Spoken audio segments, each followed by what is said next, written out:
plus that number as well. So Mark Williams-Thomas has joined me here at the desk.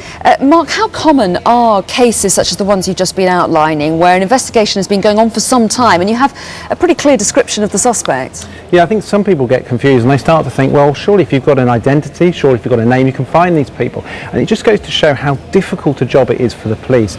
Initially, when an inquiry starts, huge manpower resources are put to an inquiry, and depending on the seriousness, if they get scaled down after a period of time. But I think it just highlights to the public how difficult it is with the resources that the police have to track these people down. This is why this is fantastic. We need to appeal to the public. If you have any information, call in.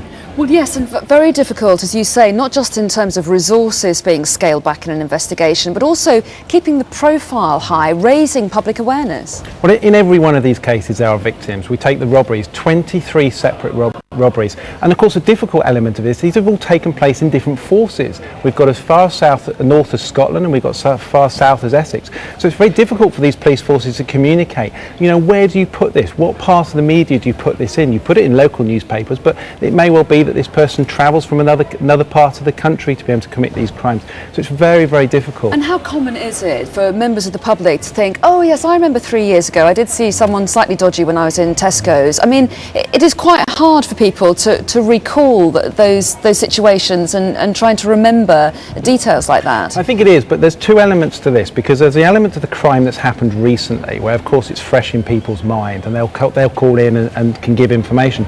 But those people who have been on the run for a long time, say for example 2005, which is one of the people, they'll get complacent, they'll think, well, no one's looking for me anymore, and then they'll carry on their behaviour. Well, yes, and that's an interesting fact, isn't it? How do these people hide so effectively? Are we assuming that they've changed their identity, they've moved? How have they done it? Most of them not. No, they continue exactly the same way. Very few will even change their identity in any way. We had a case yesterday that a person was arrested, and these people have been on the run for a period of time.